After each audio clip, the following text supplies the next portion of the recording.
ఎర్ర చందనం పుష్ప సినిమా తర్వాత అందరికీ అర్థమైంది అది ఎలా ఉంటుంది ఏంటి దాని కథ ఏంటి అన్నట్టు. అంతకుముందు ఏదో పేపర్లలో చిన్న ముక్క వార్త ఎర్రచందనం స్మగ్లర్లు ఈ కథలే నడిచేది, కానీ దాని వెనకాల ఉండేదంతా కూడా సినిమా కారణంగా అందరికీ అర్థమైంది. ఇప్పుడు ఆ ఎర్రచందనాన్ని యాక్చువల్గా ప్రభుత్వాలు పట్టుకుంటున్నాయి, కానీ వీళ్ళు అమ్ముతానంటే కొనేవాళ్ళు కరువు అయ్యేవాళ్ళు. విదేశాలకి స్మగ్లర్లు ఉన్న కాంట్రాక్టు ప్రభుత్వాలకు ఉండేది కాదు. దొంగచాటుగా తీసుకెళ్ళి అమ్ముతుంటే కొనుక్కున్నారు తప్పించి ధైర్యంగా ప్రభుత్వమే అమ్ముతానంటే కొనట్లేదు. ప్రభుత్వం రాష్ట్ర వ్యాప్తంగా లేదా దేశంలో ఎక్కడైనా ఎర్రచందనం దొరికినా శేషాచలం అడవుల్ని ఇలాంటి పట్టుకున్నది వీటన్నిటి కలిపి గోడౌన్స్లో పెట్టి అమ్ముదామంటే గతంలో వల్ల కాలేదు. ఒకప్పుడు చంద్రబాబు గారు 2014-19 ముందున ఏదైతే సంపూర్ణ రైతు రుణమాఫీ, సంపూర్ణ డ్వాక్రా రుణమాఫీ చెప్పినప్పుడు పబ్లిక్ అడిగినప్పుడు లేదా ప్రెస్ అడిగినప్పుడు మీరు ఎట్లా ఇస్తారు డబ్బులు, రాష్ట్ర ఆర్థిక పరిస్థితి ఇచ్చే సాధ్యం కాదు కదా అంటే ఒక్క ఎర్రచందనం అమ్మితే చాలు మొత్తం పూర్తి అయిపోతుంది అనేవాళ్ళు. ఆయన 5 ఏళ్ళు అధికారంలో ఉన్నారు. అది అమ్మే ప్రయత్నం చేస్తే కొనేవాళ్ళు కరువు అయ్యి ఇబ్బంది అయింది. అయితే ఇప్పుడు టోటల్గా 2018 సెప్టెంబర్లో మాత్రమే అత్యధికంగా ఎర్రచందనం అన్నటువంటిది అప్పట్లో అమ్మకానికి కుదిరింది.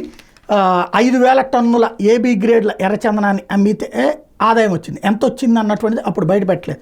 అయితే ఆ తర్వాత వైసీపీ అధికారంలోకి వచ్చిన తర్వాతన 4,343 టన్నులు ఎర్రచందనం ఉంటే 300 టన్నులు తర్వాత 3 ఏళ్లలో మరో 450 టన్నులు అమ్మగలిగింది. ఆ ఎర్రచందనం అట్లాగే ఉండిపోయింది. అయితే ఇప్పుడు ఏదైతే వీటికి ప్రధానమైనటువంటి అంశం ఏంటంటే 2 ఏళ్ల క్రిందటి వరకు ఎర్రచందనం వృక్షం అంతరించిపోతున్న జాబితాలో ఉండటం CITES సైటిస్లో ఉండేది. ఈ జాబితాలో ఉన్న వృక్ష జంతు జాతులు మనుగడను కాపాడే లక్ష్యంతో ఏర్పడినటువంటి అంతర్జాతీయ ఒప్పందంలో సైటిస్ ప్రకారం వీటి వ్యాపారం మీద ఆంక్షలు ఉంటాయి. విలువ ఆధారిత వాల్యూ యాడెడ్ వస్తువులకు మాత్రమే స్వేచ్ఛగా వ్యాపారం జరుగుతుంది. ఎర్రచందనం వేలం మీద కూడా ఇటీవల వరకు అనేక ఆంక్షలు ఉండే. ఇప్పుడు ఆ సమస్య తొలగించబడింది.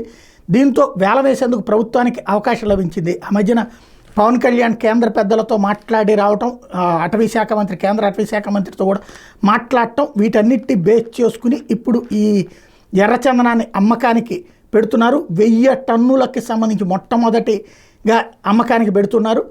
టెండర్లు పిలుస్తున్నారు. మొత్తం 4,000 టన్నులు. ఇందులో ఎక్స్పెక్ట్ చేస్తున్నటువంటిది ఏంటయ్యా అంటే ఏ గ్రేడ్ టన్ను ధర 65 లక్షలు ఉంటుందని, అలాగే 65 నుంచి 75 లక్షలు లభిస్తుందని, బి గ్రేడ్ 36 లక్షల నుంచి లభిస్తుందని, సి గ్రేడ్ 20 లక్షలు, ఎన్ గ్రేడ్ 7 లక్షలు, పొడి పేళ్ళు వేర్లు కూడా ఈ వాల్యూనే అది 60,000గా ఉంటుందని వీటిని రంగం సిద్ధం చేస్తున్నారు. ఈ స్థాయిలో ఆదాయం వస్తుందో లేదో చూద్దాం.